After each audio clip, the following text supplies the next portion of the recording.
Hi guys, welcome back to another console mod video for Skyrim Special Edition. Today I have another 6 mods for you guys, 3 for Xbox One and 3 for PlayStation 4 as always. But before we start, I want to mention again that my load order is on Twitter.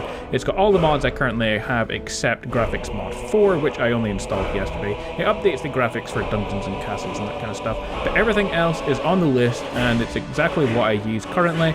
And so if you want to make your game look exactly like mine does, with the exception of the display enhancement mod, which I can't really tell you the settings for, as I played around with the contrast and the brightness and the other option, which was vibrance I think, for a long time, and it doesn't actually tell you what that is unfortunately, so I can't tell you guys what that is, but everything else you can make the same as mine. And if you want to know, my brightness in game is also at max. Also guys, thanks for helping me reach 900 Twitter followers. Anyway, on to the first mod. Okay, first up we have the Skeleton Necromancy spells. This mod is for everyone who wants to roleplay as a necromancer, and it adds 5 new conjuration spells for you. You can buy the spells from any merchant who sells conjuration spells like Faringer, or from the college once the mod is installed. In terms of spells, you get the following stuff. A novice spell that allows you to conjure skeleton, an apprentice conjure skeleton archer and conjure skeleton warrior, adept spell which is conjure skeleton mage, and finally an expert spell which allows you to conjure a skeleton champion. Next up we have the Markarth Botanical Gardens. Markarth Botanical Gardens is a fairly large mod with a crafting area and small tent for you to sleep in if you choose to. There is a book that describes how Calcamo came to find this jewel and how he made it tourist ready. You may live there, craft there, or just harvest what you need for alchemy experiments and move on. Included with the mod though, if you choose to download it, is a new world space next to Markarth with a book that describes the story behind the mod, new alchemy plants and ingredients, recolored mushrooms with vanilla ingredients, Blackreach mushroom trees with new textures, 2 merchants, a small tent to call your own, the one with the bookshelves and storage and crafting areas is the one that you can use, a few animals and guards, Ketula, a small simple dog follower, a new dirt and rock texture for the mushroom mesh, new colouring for the cliffs and rock formations, they will not change vanilla meshes, 2 recoloured landscape meshes as well. Now this is a place for the player to live, so personally I would like to see an actual house here and all the things you need like a forge. Otherwise it's nice looking and has all the plants I could ever need for alchemy, but right now I can't really live here, but if you like the look of it then you can check out this mod. Next up we have a mod called Banhammer, a Morrowind artifact. The Banhammer was a massive iron warhammer originally found in Morrowind at the Ashumanu camp. The hammer can now be found in Skyrim on top of 2 shelves in the basement of the Pelagius wing of the Blue Palace. For damage, the hammer only does 54, which is almost half that of a regular iron hammer, but the hammer has a nice effect on it. The target does 70 points of fire damage per hit, plus of course any additional fire damage, and if the person dies within 1000 seconds of being hit with a hammer, you will fill a soul gem. So reduced damage, but a strong enchantment. Our next mod is called Mystic Barrage. These new spells summon magic circles that fire elemental attacks that have the following effects on them.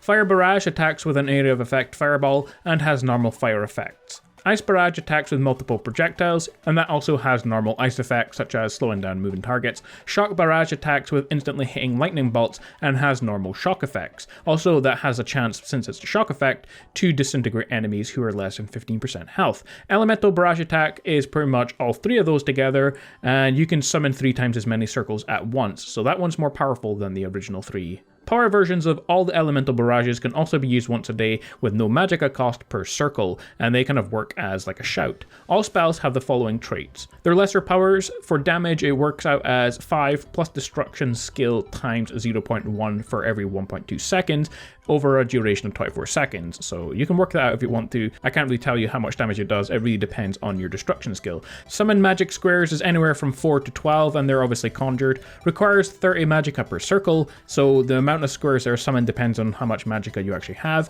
Auto lock on radius of 2400. Finally, the spell should automatically be added to your spell menu when you load up the game.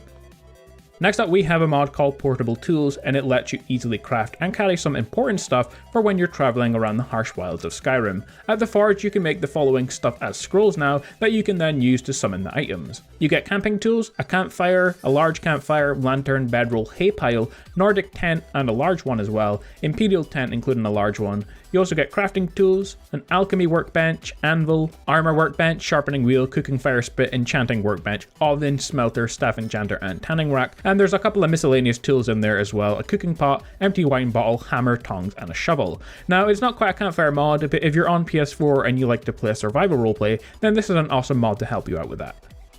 Our final mod is called Leaf Breast and is a player home in Riverwood. Leaf Rest is a custom and interactive player home designed inside of one cell.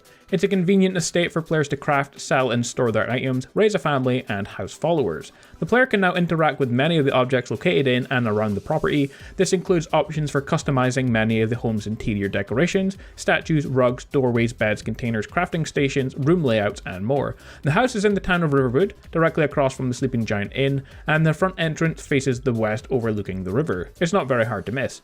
The key to the home can be found in the mail post. Now for me it wasn't there, so I simply disabled all the mods except for this one, loaded up an old save from before discovering the house, and the key showed up no problem, and I of course went inside the house and re-enabled all of my mods once I had the key. For unique features, you get the following awesome stuff if you live here. Leaf Rest and gardening system that requires real-life gardening techniques to grow crops. Outdoor herb bath and indoor pool and spa.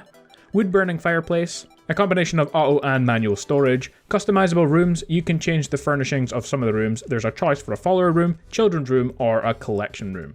Customizable exterior and interior decor, interactive dining tables, which pretty much means people who sit at the dining table have unique animations, a full custom forge and smelter, Leaf Rest water drinking animation, outdoor work table, Hearthfire multiple adoption compatible, business ledger trading system. Merchants from all over Skyrim will now send letters to the Dragonborn via the mail post, which is on the outside, requesting to engage in trading opportunities. Quick access bookshelves, interactive lighting and active windows, weapon and armor display areas and rooms, custom enchanter and alchemy table, alchemy and enchanting books, and shrines to the 9 divines. Finally, adjust many of the functions in the house. These include toggling on and off animations, changing the room decorations, activating and deactivating mannequins, customizing doorways, setting room barriers, choosing style of crafting table, fire burning times, and more using the settings book. Overall guys, a very awesome and extremely detailed player home, definitely worth trying out for yourself. Well, that's about all the time we have for this video. If you enjoyed it and found it useful, a like and comment is very much appreciated, and if you haven't done so yet, subscribe for more content on my channel. I have hundreds of similar videos for you to check out on there.